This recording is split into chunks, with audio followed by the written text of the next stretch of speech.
on a été contrainte à quitter.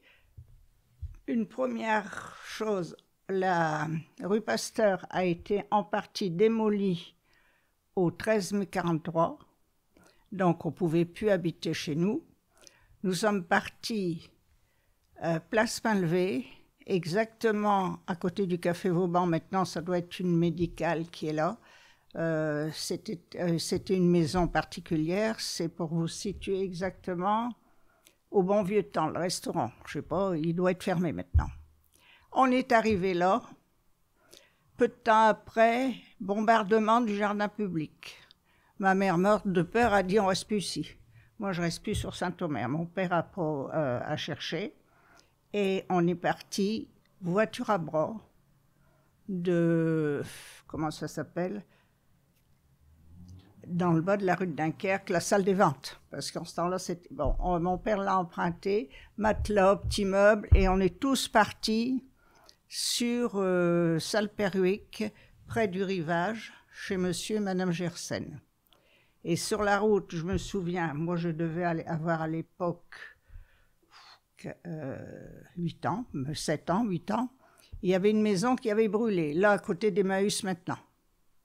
Ma mère a hurlé de peur en disant non, non, non, je ne vais pas, je ne continue pas. Et il y a un monsieur, un voisin de cette maison brûlée, je me souviens, qui a crié madame, il ne faut pas vous en faire, c'est un incendie. Ce n'est pas les Allemands qui ont détruit ça. Donc on est allé là et on a continué. Et pour moi, c'était la plus belle période, j'ai un peu honte de le dire, de ma vie, parce que j'étais libre. Je pouvais aller dans les champs, monter sur les charrues, voilà. Et comment étiez-vous notifié des bombardements, lorsqu'il y avait une vague de bombardements sur Saint-Omer? Eh bien alors là, justement, il y a une chose quand même un petit peu importante, parce que j'allais à l'école, je vous ai dit, au pensionnat. Les classes étaient descendues à la cave. On faisait classe dans la cave, à la lumière. Alors, comme dans toutes les écoles dans le temps passé, 2 x 1, 2, 2 x 2, 4, où je suis tué, c'était ça, c'était des répétitions. On entendait les avions. Alors, comme c'était une école catholique, tout s'arrêtait et c'était « Je vous salue Marie, pleine de grâce » et on continuait. Et puis après, les avions, j'allais dire les autos, les avions passaient et on recommençait la classe. Et lorsque vous sortez donc des caves, vous n'avez pas une boule au ventre, une peur avec la peur d'avoir perdu une connaissance ou autre? Non, non, pas du tout. Vous étiez accommodé à tous ces événements? Oui, parce que je vous dirais, je suis bientôt née avec la guerre, hein, puisque pour moi, la guerre, c'était, je ne veux pas dire que c'était normal, ce serait méchant de dire ça, hein, et pas beau, mais c'était comme ça, il y avait les Allemands.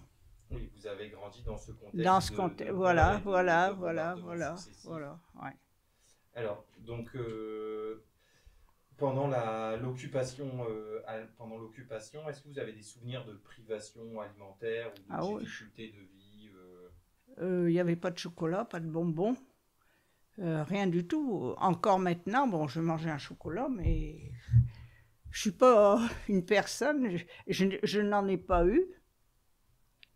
Alors, je ne suis pas attirée par. Je me souviens d'une chose, c'est à la Libération, mes 2 sœurs aînées, parce que j'ai 2 sœurs, c'est les 3 aînés là, ce sont les 3 aînés là. Mes 2 sœurs m'ont dit « Est-ce que tu veux une demi-orange ?» J'ai répondu « oui ».